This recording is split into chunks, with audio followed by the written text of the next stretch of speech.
Hello everyone, இன்னைக்கு one day one பேராஜம்பிளில் டே 30th தான் பார்க்க போகிறோம். ஸோ இந்த பேராஜம்பிள் பார்த்தீங்கன்னா கொஞ்சம் டஃப்பாகவே இருக்குது. ஸோ இது ஒரு டெஸ்ட் அட்டென்ட் பண்ணும்போது கொஞ்சம் அப்ரோச் பண்ணவே கொஞ்சம் கஷ்டமாக இருந்துச்சு. ஸோ அதனால தான் இந்த பேராஜம்பிள் இன்றைக்கி எடுத்துகிட்டு வந்திருக்கேன். ஓகேங்களா? ஸோ இது பார்த்தீங்கன்னா இப்போ நம்ம எப்போவுமே பேராஜம்பிள் இதை பாஸ் பண்ணிவிட்டு ஃபஸ்ட்டு நீங்கள் ட்ரை பண்ணி பாருங்கள். அதுக்கப்புறமா இந்த வீடியோ ஃபுல்லாக பாருங்கள். அப்போ நீங்கள் என்ன மிஸ்டேக் பண்ணுறீங்கன்றதை ஐடென்டிஃபை பண்ண முடியும். ஓகே, ஸோ மொத்தம் 5 சென்டென்ஸ் கொடுத்துருக்காங்க. ஸோ எப்போவுமே நம்ம வந்து ஃபஸ்ட்டு சென்டென்ஸ் கண்டுபிடிப்போம், பேர் எதுனா இருக்கான்னு பார்ப்போம். கரெக்டாக? ஓகே, அதே மாதிரி ஃபஸ்ட்டு சென்டென்ஸ் கண்டுபிடிக்கிறதுக்கு ஃபஸ்ட்டு எந்தெந்த சென்டென்ஸை எலிமினேட் பண்ணணும்னு பார்ப்போம். ஸோ இங்கே பட் அப்படின்ற வார்த்தை இருக்குது. ஸோ பட் அப்படின்றது ஃபஸ்ட்டு சென்டென்ஸில் வராது. ஸோ இது தப்பு. தென் வந்து இங்கே ஆஸ்ன்னு இருக்குது. ஆஸ்ன்றது ஒரு விஷயத்தை ரிசல்ட்டில் சொல்லும் போது தான் அந்த ஆஸ்ன்றது யூஸ் பண்ணுவோம். அதே மாதிரி இங்கே என்ன சொல்லியிருக்காங்கன்னா எக்ஸ்பெரிமெண்டல் எக்கனாமிஸ்ட் ஹவ் ஷோன்னு. ஸோ ஏதோ ஒரு இது வந்து இங்கே ஷோ பண்ணியிருக்காங்க. அப்படின்னா சம்திங் ஏதோ ஒரு விஷயத்தை பற்றி பேசியிருப்பாங்க. அதுக்கப்புறமா தான் அந்த எக்ஸ்பெரிமெண்டல் ஷோ பண்ணியிருப்பாங்க. அப்போது ஸோ இதுவும் வந்து எனக்கு ஃபஸ்ட்டு சென்டென்ஸாக வராது. இப்போ பேலன்ஸ் 3, இந்த 3யும் நம்ம ஃபுல்லாக படித்து அதில் எது சென்ட்ரல் தீம் பேசுகிறாங்களோ அதுதான் ஃபஸ்ட்டு சென்டென்ஸாக நம்ம ஃபிக்ஸ் பண்ணணும். எப்போவுமே இந்த மாதிரி எலிமினேட் பண்ணிட்டீங்கன்னா உங்களுக்கு ஈஸியாக இருக்கும். எக்ஸாமில் நம்மளால் ஒரு சில பேராஜம்பிளுக்கு 5 கொஷின்ஸுமே அப்ரோச் பண்ண முடியலனாலும் 1 சென்டென்ஸ் அப்ரோச் பண்ணலாம். ப்ளஸ் வந்து அதுக்கு 1 மார்க் கிடைக்கும் அந்த இடத்துல. அந்த 1 மார்க்குன்றது கூட ஒரு பெரிய விஷயம்தான் நம்மளுக்கு எக்ஸாமில். கரெக்டாக? ஸோ அதை கூட விட்டுறக்கூடாது. ஓகேங்களா?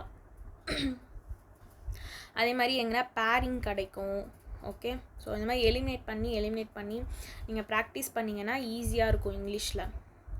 ஓகே, இப்போ பேலன்ஸ் இருக்க 3 சென்டென்ஸ் படிப்போம். We live in unequal world and few of us are unaware of or indifferent to the fact.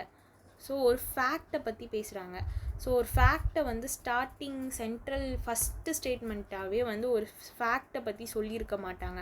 So இது வந்து ஃபஸ்ட்டு சென்டென்ஸாக வராது. ஆனால் இந்த சென்டென்ஸில் என்ன சொல்கிறாங்கன்னா, நம்ம வந்து ஒரு அன்ஈக்குவல் வேர்ல்டில் வாழ்கிறோம், அது பாதி பேருக்கு தெரியவே தெரியாது. ஓகேங்களா?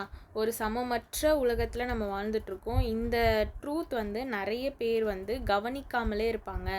அது வந்து அவங்க எப்படி சொல்கிறதுனா, அது இந்த ஒரு விஷயத்த கவனிக்காமல் இருக்காங்க அப்படின்ற ஒரு ஃபேக்ட்டுன்னு ஒன்று இருக்குதுன்னு சொல்கிறாங்க. அவ்வளோதான். தட் ஃபேக்ட், அது கவனிக்காமல் இருக்கிறது அவங்களுடைய ஃபேக்ட். அவ்வளோதான். ஓகேங்களா? ஸோ இந்த ஃபேக்ட்னு அப்படின்னு சொல்கிறது இங்கே வந்து ஒரு ஜென்ரலாக ஒரு ஸ்டேட்மெண்ட் சொல்லலை. ஸோ அதனால் ஏ வராது. அப்போ பேலன்ஸ் இருக்க 2த்தில் தான் ஏதோ ஒன்று first sentence. most of us live in social world that are profoundly unequal. So most of us live in social world so that are profoundly unequal. இங்கே என்ன சொல்கிறாங்கன்னா, இந்த சொசைட்டியில் பார்த்தீங்கன்னா நிறைய பேர் இந்த அன்ஈக்குவலாக தான் இருக்காங்க. அன்ஈக்குவலாக தான் வந்து பார்க்கப்படுறாங்க. சமமாக யாரையும் பார்க்கப்படலை அப்படின்னு சொல்கிறாங்க இந்த சோஷியல் வேர்ல்டில். ஓகேங்களா? Where small elites have vastly more power and wealth than everyone else. அப்படின்னா இங்கே வந்து ஒரு சிலர் மட்டும்தான் வந்து நல்லா வந்து ரிச் பீப்புளாக இருக்காங்க. ஸோ மற்றவங்க எல்லாருமே ரிச் பீப்புளாக இல்லை. ஸோ அப்படின்றப்போ இங்கே யாரையுமே சமமாக பார்க்கப்படலை, அன்ஈக்குவலாக தான் ட்ரீட் பண்ணுறாங்க. இங்கே ஒரு இன்ஈக்குவாலிட்டி வருது அப்படின்றது தான் இங்கே வந்து சொல்கிறாங்க. அப்போ இது வந்து ஒரு சென்ட்ரல் ஸ்டேட்மெண்ட் மாதிரி தான் இருக்குது. ஏதோ ஒரு விஷயத்தை பற்றி சொல்கிறாங்க. ஈல என்ன சொல்கிறாங்க பாருங்கள். ஸோ அப்போ எனக்கு டி வந்து ஃபஸ்ட்டு சென்டென்ஸாக வரதுக்கு வாய்ப்பு இருக்குது. ஏன்னா எனக்கு டியில் most of us live in social world, இந்த சமூகத்தில் நிறைய பேர் அன்ஈக்குவலாக தான் பார்க்கப்படுறாங்க, வாழ்கிறாங்க. அன்ஈக்குவலாக தான் வாழ்கிறாங்க. ஏன்னா லிவ்னு சொல்லிட்டாங்க, அன்ஈக்குவலாக இருக்காங்க. அதில் இந்த சிலர் மட்டும்தான் வந்து என்ன பண்ணுறாங்கன்னா கொஞ்சம் ரிச் பீப்புளாக இருக்காங்க. மற்றவர்கள்கிட்ட பாதி பேர் ரிச்னா பாதி பேர் புவராக தான் ஆப்வியஸாக இருப்பாங்க. ஸோ அங்கேயும் வந்து ஒரு இன்இக்வாலிட்டி வந்துடுது. ஸோ அப்போது இது வந்து ஒரு ஜென்ரலாக ஒரு விஷயத்தை பற்றி பேசுகிறாங்க. கரெக்டாக? ஸோ டி வந்து எனக்கு ஃபஸ்ட்டு ஸ்டேட்மெண்ட்டாக வரலாம். நெக்ஸ்ட் ஈல என்ன சொல்கிறாங்கன்னு பாருங்கள். Very few of the have nots find this fact congenial and worthy to them. இதில் இப்போ எதுவும் இல்லாதவங்க இருக்காங்கல்ல, இப்போ இங்கே வந்து நம்ம என்ன பார்த்தோம், சம் பீப்புள்ஸ் மட்டும்தான் ரிச் எல்லாமே வச்சிட்ருக்காங்க அவங்க, ப்ளஸ் வந்து புவர் பீப்புளோட கம்பேர் பண்ணும்போது அங்கேயும் ஒரு இன்இக்வாலிட்டி அப்படின்னு நம்ம பார்த்தோம். கரெக்டாக? அதில் இப்போ அவங்கக்கிட்ட எதுவுமே இல்லாத பீப்புள்ஸ் இருக்காங்க பார்த்தீங்களா, அவங்க வந்து இந்த சுச்சுவேஷனை வந்து அவங்களுக்கு அது நல்லதாவோ இல்லைனா வந்து அது அவங்களுக்கு ஏற்றதாக இருக்கும் அப்படின்ட்டு வந்து அவங்க ஒரு நாள் கூட கன்சிடர் பண்ணதில்லைன்னு சொல்கிறாங்க. ஸோ ஓகே, ஸோ டிஇ இங்கே வந்து இந்த 2 பீப்புளை கம்பேர் பண்ணி இன்இக்வாலிட்டியாக ட்ரீட் பண்ணுறாங்க. அதில் very few most of us lived in social world. இங்கே வந்து இந்த வார்த்தையை வச்சு தான் நான் வந்து பேர் பண்ணுறேன். ஏன்னா மோஸ்ட் ஆஃப் த சோஷியல் வேர்ல்டில் வாழும்போது அன்ஈக்குவலாக ட்ரீட் பண்ணுறாங்க. அதில் வெரி ஃபியூ வந்து அவங்களுக்கு வந்து அது வர்த்தாக இல்லாத மாதிரி அவங்க கன்சிடர் பண்ணுறாங்க. ஸோ அப்போது டிக்கு அப்புறம் எனக்கு பேர் ஆகுது. ஜஸ்ட்டு இந்த most of us very few வச்சு தான் சொல்கிறீங்க. மோஸ்ட் ஆஃப் அஸ் பற்றி பேசுகிறாங்க, அதில் வெரி ஃபியூ. ஓகேங்களா, அதில் வெரி ஃபியூ அப்படின்ட்டு நான் டியையும் இயையும் பேர் பண்ணுறேன். ஸோ பேலன்ஸ் இருக்க 3 சென்டென்ஸ் நெக்ஸ்ட்டு. ஸோ இங்கே என்ன சொல்கிறாங்க, அவங்களுக்கு அது வர்த்தியாக இல்லைன்ட்டு அவங்க கன்சிடர் பண்ணுறாங்க. கரெக்டாக? ஸோ இப்போ எனக்கு இங்கே பார்த்தீங்கன்னா இப்போ சிடிஏ 3 இருக்குது. இது 3மே எந்த ஆர்டரில் வரும் நம்மளுக்கு தெரியாது. ஸோ சி படிப்போம். இங்கே வந்து எனக்கு ஒரு ஃபேக்ட் தான் சொல்லியிருக்காங்க. இந்த ஃபேக்ட்டுன்றது நம்மளுக்கு லாஸ்ட்டாக சொல்லலாமா, ஒரு விஷயத்தை பற்றி பேசிட்டோன்னா அதோடைய ஃபேக்ட் ஃபைனலாக சொல்கிறாங்க. ஸோ ஏ வந்து ஃபைனலாக வரும். பிகாஸ் வந்து இங்கே ஒரு விஷயத்தை இதை வந்து என்ன சொல்கிறாங்கன்னா, இதெல்லாம் பேசி முடிச்சிட்டோன்னா எல்லாருமே வந்து அன்ஈக்குவல் வேர்ல்டில் தான் வாழ்கிறோம், இது வந்து பாதி பேர் வந்து இதை கவனிக்காமலே விட்டுடுறாங்க, அது வந்து யதார்த்தமான ஒரு ஃபேக்ட்டு அப்படின்னு சொல்லி முடிக்கிறாங்க.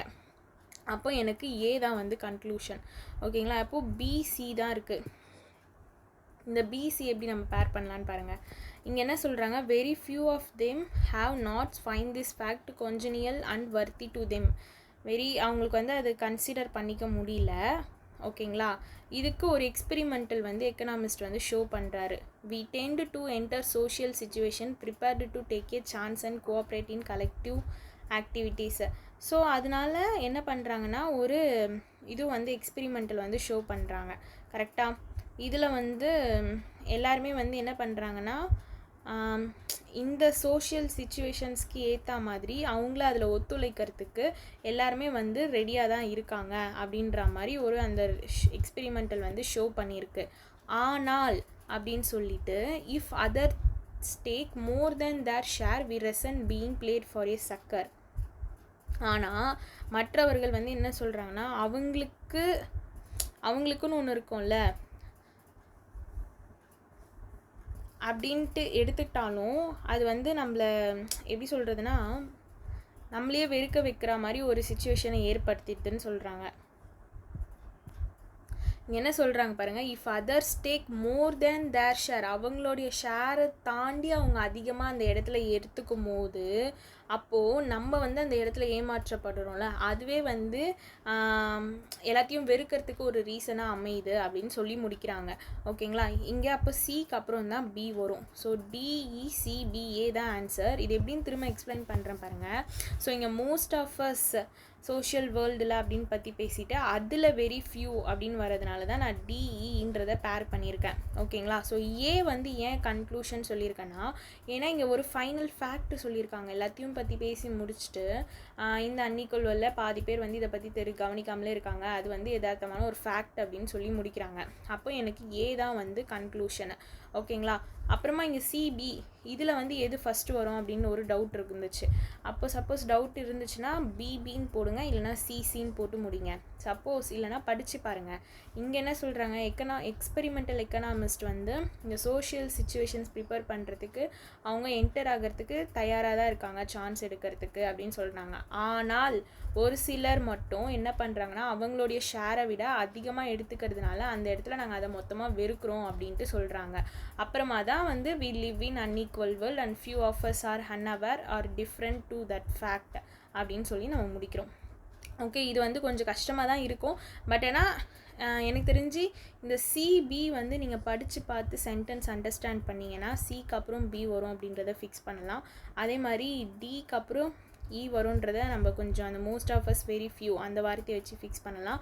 உங்களுக்கு எக்ஸாமில் தோணாத ஒரு பாயிண்ட்னா இந்த எங்கே வரும் அப்படின்ற ஒரு டவுட் தான் வரும். ஸோ அப்படி வரும்போது சிபி நீங்கள் படிச்சிங்கன்னா உங்களுக்கு கொஞ்சம் ஈஸியாக இருக்கும் அண்டர்ஸ்டாண்ட் பண்ணிக்கிறதுக்கு. ஓகேங்களா, ஸோ இந்த மாதிரி பேராஜம்பிள்லாம் வந்துச்சுன்னா மோஸ்ட்லி வந்து ஃபஸ்ட்டு 2 சென்டென்ஸ் கண்டுபிடிச்சிட்டிங்கனால அதை போட்டு நெக்ஸ்ட் கொஷின் ஸ்கிப் பண்ணிட்டீங்கன்னா உங்களுக்கு ஈஸியாக இருக்கும், டைம் சேவ் ஆகும். ஸோ இதுக்கான ஃபைனல் ஆன்சர் டிஇசிபிஏ. Thank you.